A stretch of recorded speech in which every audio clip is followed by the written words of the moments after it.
ذرا یہ ویڈیو دیکھیں۔ متع جائز ہے بلکہ ضروری ہے، یہ آپ کی کتابوں سے میں نے لیا ہے۔ جواز متع کا عقیدہ نہ رکھنے والا شیعت سے خارج ہے، اور متع مجوسیہ مطلب آتش پرست، یہودیہ، نصرانیہ کی عورت سے بھی جائز ہے۔ دیکھیں، ضروری ہے جس کو حرام میں مبتلا ہونے کا خوف ہے، جائز ہے تو جائز ہے کیونکہ قرآن میں آیت آئی ہے۔ نحمدہ و نصلی علی رسولہ الکریم، اما بعد۔ یہ ابھی آپ نے کلپ دیکھا، یہ معروف اور مشہور صحافی ہیں جن کا نام ارشاد بھٹی ہے۔ انہوں نے ابھی حال ہی میں علامہ شہنشاہ نقوی صاحب سے ایک پوڈ کاسٹ کی ہے، جس میں انہوں نے ان سے متع کے بارے میں پوچھا کہ آیا متع جائز ہے یا ناجائز ہے یا حرام ہے۔ تو علامہ شہنشاہ نقوی نے یہ بات بیان فرمائی کہ اس متع کا ثبوت تو قرآن سے ملتا ہے، لیکن انہوں نے آیت پیش نہیں کری۔ میں آپ کو آیت بتا دیتا ہوں، وہ آیت سورہ نساء آیت نمبر 24 ہے۔ اللہ تعالیٰ نے قرآن کریم میں ارشاد فرمایا ہے فَمَسْتَمْتَعْتُمْ بِهِ مِنْهُنَّ فَآتُوهُنَّ أُجُورَهُنَّ فَرِيضَةً۔ اب اس آیت کا ترجمہ تو میں آگے چل کے آپ کو بیان کرتا ہوں، لیکن انہوں نے اس آیت سے یہ سمجھا کہ متع حلال اور جائز ہے۔ اب آیا ان کی یہ بات کتنی درست ہے اور کتنی غلط ہے، اس بات کو سمجھتے ہیں۔ تو اس آیت پر گفتگو کرنے سے پہلے سب سے پہلے آپ متع کی تعریف جان لیجئے کہ متع کہتے کسے ہیں۔ متع کہتے ہیں کہ ایک مرد کسی عورت کے پاس آیا اور اس سے کہا کہ بھائی میں تم سے کسی خاص ٹائم پیریڈ تک کے لیے نکاح کرتا ہوں، اور جیسے ہی وہ ٹائم پیریڈ ختم ہوگا میرا اور تمہارا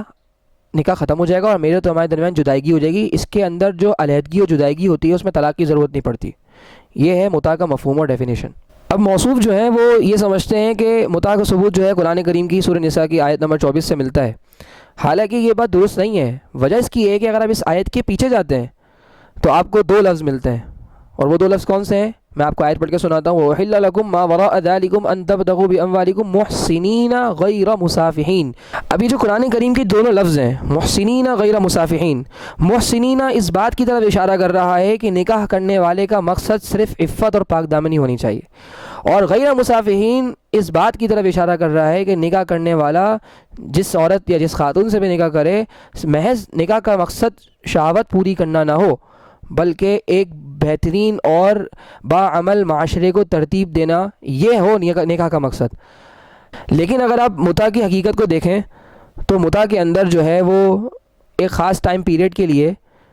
کسی عورت کے ساتھ جوڑا جاتا ہے، کسی عورت سے اپنی حاجات کو پورا کیا جاتا ہے، تو نہ اس میں عفت اور پاک دامنی ملحوظ رہتی ہے، اور نہ ہی اس میں جو قرآن کریم کی آیت غیر مسافحین کی طرف اشارہ ہے کہ بھائی تمہاری نیت شہوت پوری کرنا نہ ہو، اس میں وہ بھی نہیں ہوتا، بلکہ متع کا مقصد صرف یہی ہوتا ہے کہ انسان اپنی قضاء شہوت کر لے۔ اگر آپ نکاح کے ان دونوں مقاصد کو جو ابھی میں نے آپ کے سامنے بیان کیے سامنے رکھیں تو آپ کو متع کے حرام ہونے میں ذرا بھی شک محسوس نہیں ہوگا، کیونکہ متع کے اندر ایک خاص ٹائم پیریڈ کے لیے عورت کے ساتھ جوڑا جاتا ہے، اور جیسے ہی وہ ٹائم پیریڈ مکمل ہوتا ہے تو عورت اور مرد کا ریلیشن ختم ہو جاتا ہے۔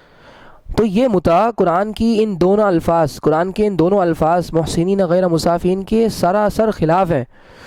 کیونکہ اس میں متع میں نہ اولاد مقصود ہوتی ہے، نہ گھر بار بسانا مقصود ہوتا ہے، نہ عفت اور پاکدامنی مقصود ہوتی ہے،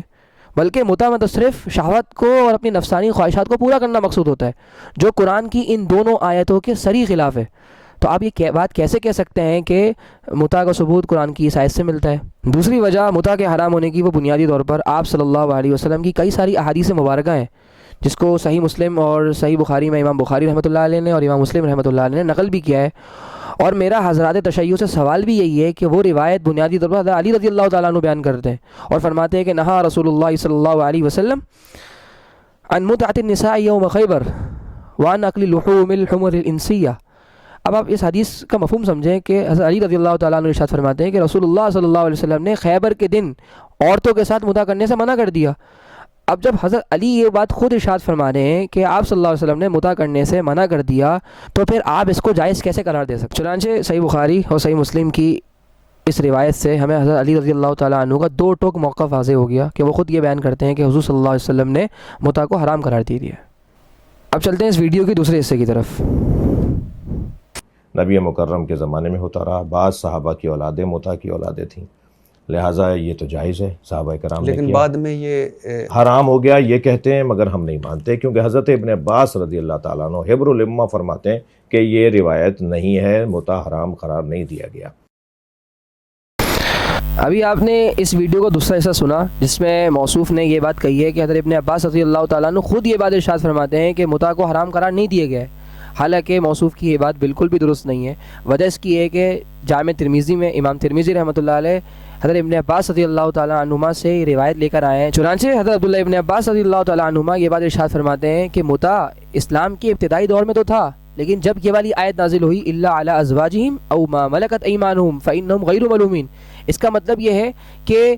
تمہارے لیے تمہاری بیویوں سے استمتاع اور جمع کرنا حلال ہے، اسی طرح تمہارے لیے باندیوں سے استمتاع اور فائدہ اٹھانا، ان سے صحبت کرنا حلال ہے۔ ان دو کے علاوہ حضرت عبداللہ ابن عباس رضی اللہ تعالیٰ عنہ ارشاد فرماتے ہیں کہ ان دو کے علاوہ کسی بھی عورت سے استمتاع کرنا جائز نہیں ہے۔ ان دو طریقوں اور ان دو عورتوں کے علاوہ کسی بھی عورت سے صحبت کرنا، کسی بھی عورت سے جمع کرنا یہ بالکل بھی جائز نہیں ہے۔ اور ان کے الفاظ کیا ہیں؟ وہ الفاظ آپ سن لیجئے، فَكُلُّ فَرْجٍ سِوَاهُمَا فَهُوَ حَرَامٌ،